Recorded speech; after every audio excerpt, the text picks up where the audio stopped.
วันที่เป็นนั่นน่ะหุ่นเสิร์ชแก้วพี่น้องวันที่เป็นหุ่นเสิร์ชแก้วแต่ละบ้านมันจะเอาเขาไปเป็นพ่อบ้านไปเป็นนายบ้านในสภาเขาว่าจังไดขนาดตามชายแดนลาวนายบ้านก็ว่าภาษาลาวบ่เป็นว่าแต่ภาษาเวียดนามเบิดว่าซั่นนี่นั้นพวกเจ้าคือจังไดถ้าข้าพเจ้ายังอยู่เมืองลาวนี่นะข้าพเจ้าสิเลาะเผามันแต่ละมือเผาแม่มันเบิดผลประโยชน์ของแก้วนะบ่แม่นข้าพเจ้าว่าความรุนแรงได้นี่นะมันเฮ็ดกับเฮามันบ่ได้ปานนี้ปานอมมันจูดเหล้าเข้าเผาเฮือนไหนแก้วเข้าดงเห็นกระจูดดงเห็นจนใหม่เรียบไปเบิ่งแม่พี่น้องวิดีโอบันทึกไว้บ่มีหยังหมูหมาเป็ดไก่เข้าน้ำซ้ำปลาเหล้าเข้ามันเผาทิ่มเบิด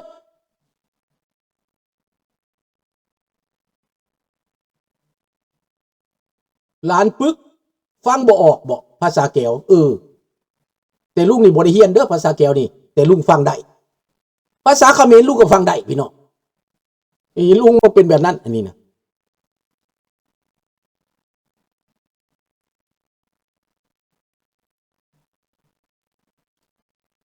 ลุงสังเกตแม่เขา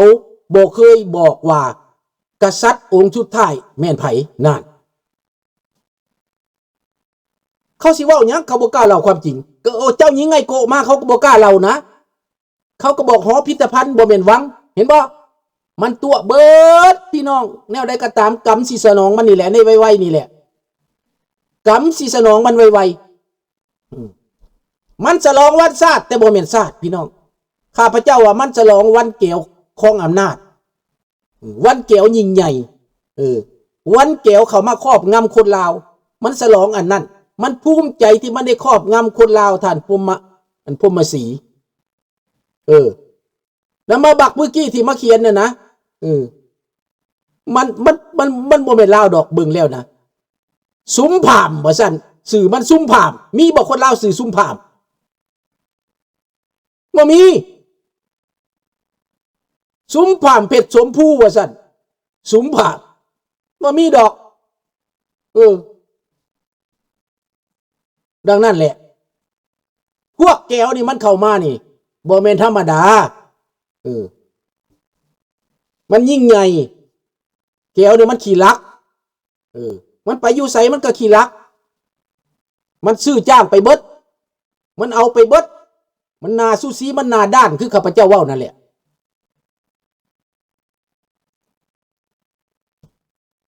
ดังนั้นคนลาวเฮานี่เป็นคนลืมไวหูเบาเอาง่ายเสือคนง่ายบัดลาวกับลาวบ่เสือบัดต่างประเทศบัดแก้วเว้าบัดเสือ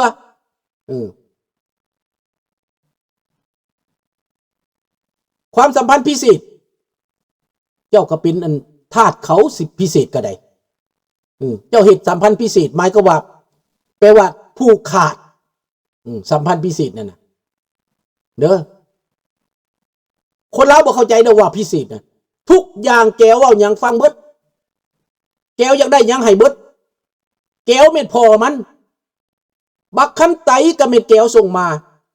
บักโฮจิมินห์เป็นหัวหน้าใหญ่บักซอนไซก็แม่นแก้วส่งมาพ่อแม่ลูกมันครึ่งมาเกิดอยู่นี่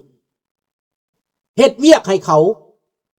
ทำลายคนลาวม้างเพศคนลาวแตกแยกคนลาวได้แล้วเห็นบ่ล่ะมันเฉลิมฉลองคู่มือนี้มันเฉลิมบนความเจ็บปวดของคนลาวได้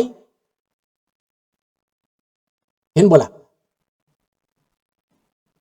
มันฉลองบนความเจ็บปวดของคนลาวแต่เด็กน้อยลาวมันบ่เจ็บปวดเป็นหยังมันบ่เจ็บปวดมันกินน้ำกระท่อมไปเบิ่งการแสดงวันที่มันฉลองความเสื่อมไส้ปลาไส้ของมันน่ะนะมันฉลองมันอยากเฮ็ดแบบรัสเซียนั่นแหละแบบรัสเซียที่ไปเอายูเครนนะมาเป็นหัวเมืองขึ้นนะแบบเดียวกัน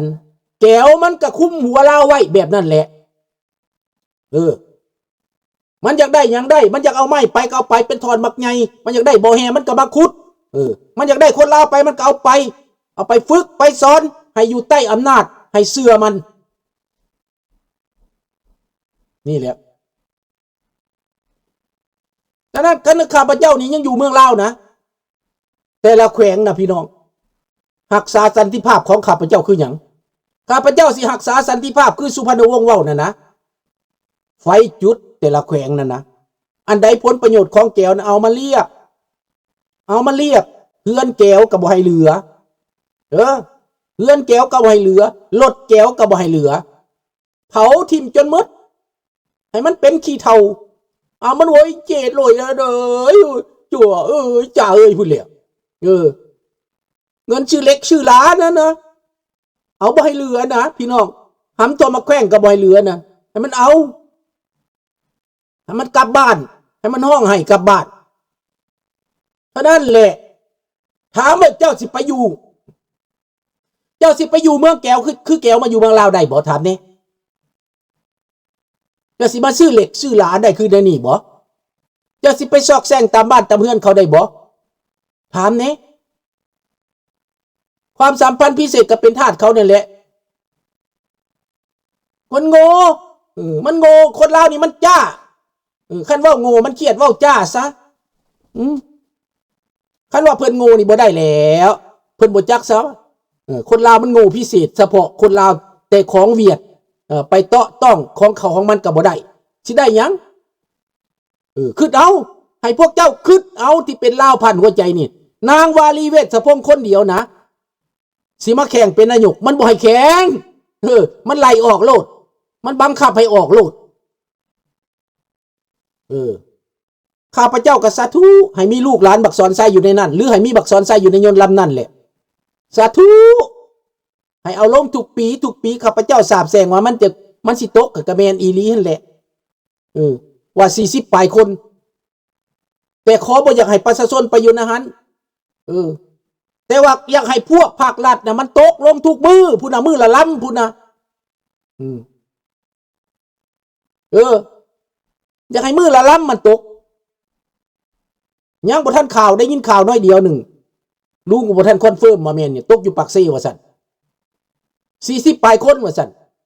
พนักงานเรือบินนั่น5 คนตาย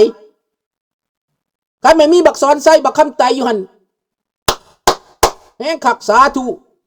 นั่นมันเจ็ดเลยดีเจ็ดเบิดนั่นแหละวันที่2 ธันวาคมมันตกอีกลำหนึ่ง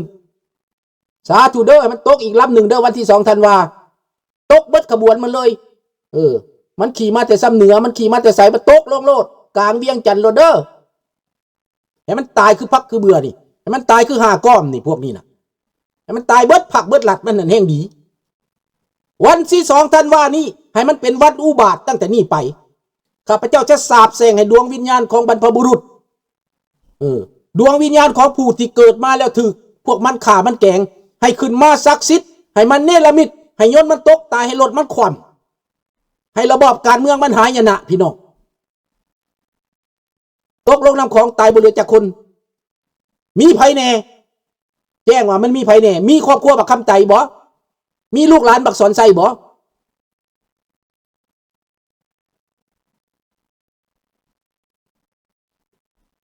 ไปติดตามมึงก็มีความภัยแน่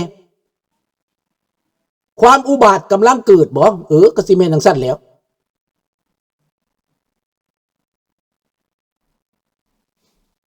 ถูกแต่งตั้งให้เป็นตัวละครบ่คือว่าบีบให้ลาออกว่าซั่นอย่างน้อยนางวาลีเวชสะพงก็เป็นคนลาวพี่น้อง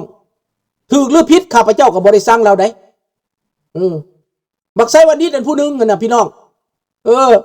ที่ได้ฮู้จักกันกินข้าวกินปลามาสู่กันนั่นน่ะเตะกระต้อน้ำกันบักไซบัณฑิตน่ะกับข้าพเจ้านี่ฮู้จักกันลูกผู้ราชบุตรนั่นน่ะอันนั้นก็คนลาวโอเคอยู่คันแม่นแม่ก็แม่เวียดแม่นบ่แม่เวียดบ่พอเคยไปเป็นทูตอยู่เวียดนามเท่านี้น่ะหรือว่าแม่ลาวแหละสิประมาณนั้นก็ยังว่าคนลาวอยู่บักนี่น่ะวาลีเวชสะพงบอกพวกอื่นๆก็ลาวเบิดแหละแต่ว่าแก้วอยู่ในน่ะมันมีสิทธิ์คนพวกนี้บ่มีสิทธิ์ดอกวิลาชนสีทองแม่นไผแต่งขึ้นมาเบิดเสกสรรปั้นแต่งขึ้นมาเบิดสร้างเรื่องสีทนกบดำบีต้นมันสร้างเรื่องเดี๋ยวนี้มันบอกว่าเรื่องสีทนกบดำพวกตาโอ้ยพวกข่าที่มาตายแทนมันนั่นน่ะแม่นสีทนกบดำเบิดลูกหลานสีทนกบดำเบิด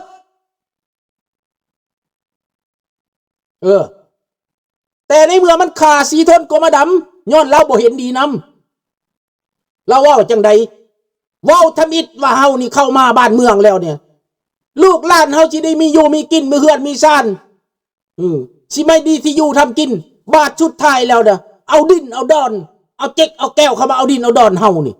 มาไล่เฮานี่จากที่ดินที่ดอนเราต่อสู้แล้วเอาเราไปขาเอาสีทนกรมดำไปขาเดี๋ยวนี้มันบอกว่าเรื่องสีทนกรมดำเลย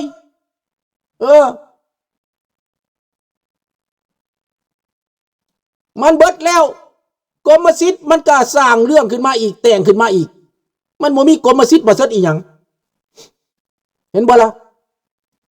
พวกกรมสิทธิ์นี่ก็แต่งตั้งขึ้นมาพี่น้องบ่มีมันเนี่ยนามสกุลปลอมเบิดพวกนี้นะสีพันดอนกับนามสกุลปลอมบ่มีคนลาวบ่มีสีพันดอนพี่น้อง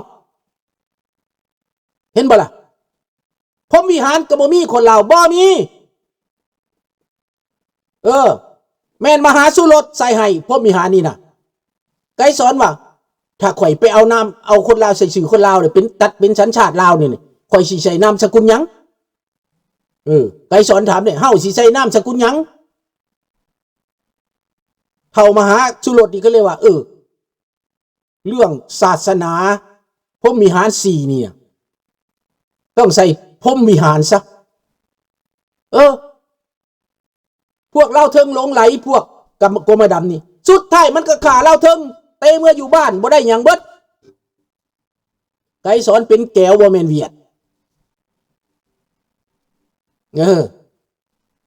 ไกสอนแก้วทั้งโคตรพ่อก็แก้วแม่ก็แก้วไกสอนเกิดที่ฮานอยแล้วมา5 ปีมานำพ่อเป็นคนขับรถให้ฝรั่งเศสนะมานำพ่อมาอยู่ดนหลายแล้วก็เลยไปเห็นอีนายเมดกมาแต่เมืองไทยพุ่นแหละอีนายเมดกนี่นะอีนายเมดกแม่ค้าหมักไหมมาค้าขายอยู่ตลาดเช้าสวรรณเขตนายเมดกนี่นะก็เลยซื้อเฮือนอยู่ข้างตลาดเช้าหลังจากได้กับไกสอนมาหลายปีแล้วกันไกสอนเข้าป่าเข้าดงเลยแล้วเราก็เลยเฮ็ดเส้นฟื้อขายเมดกนี่นะเอาเฮียนน้ำแก้วหั่นแหละเอาเข่ามาต้มแล้วก็ตากพื้นแล้วก็ล้อมสังกะสีไว้เฮือนเราน่ะข้างโรงหนังข้างตลาดเช้านะมีโรงหนังแต่ก่อนนั่นน่ะหั่นแหละข้างโรงหนังที่เขาสร้างกันใกล้อันนั้นน่ะใกล้คิวรถน่ะฮู้เบิดนั่นแหละโรงหนังเราเจริญกับของอันเท่าเลนซิกี้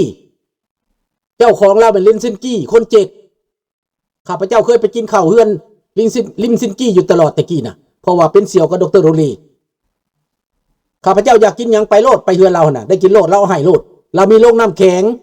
เรามีโรงหนังเราเจริญนี่แหละเรื่องของมันน่ะแม่นพวกแก้วพวกนี้เสกสรรปั้นแต่งหาเรื่องขึ้นมาเบิดพี่น้องสื่อสารขึ้นมาตัวเด็กน้อยเกิดใหม่เด็กน้อยคู่มือนี่อย่าบรรลุความจริง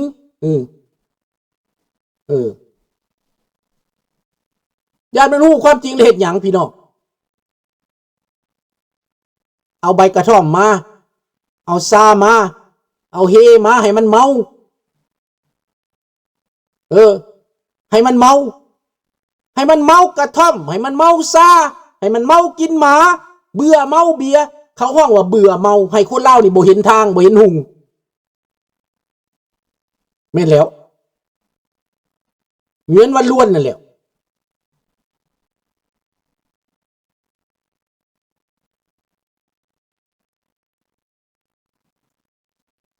เหมือนที่งามันอยู่เวียดนามบุญมันบ่แม่นยามแม่ดกได้ยามแม่ดกนี่บ่แม่นแม่มันได้แม่นอาศัยพอมันมาเอากันแม่ใหม่แม่มันจะแท้อยู่เวียดนามพูน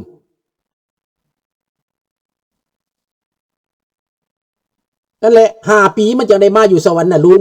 อายุ5 ปียังไม่ดุกเราเว้านะพอมันไปนำเอามา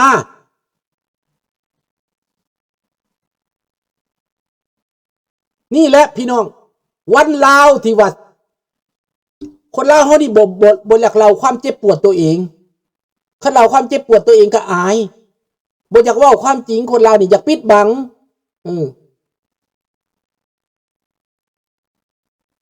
อย่าปิดบังหัวหน้าสภาแม่นลูกแก้วถึงว่าพวกผู้แทนจะนำเอาปัญหาขึ้นเสนอเท่าใดมันก็บ่ได้ บักนี่ก็เฮ็ดตามเขาเพราะว่าไกรสอนเลี้ยงมา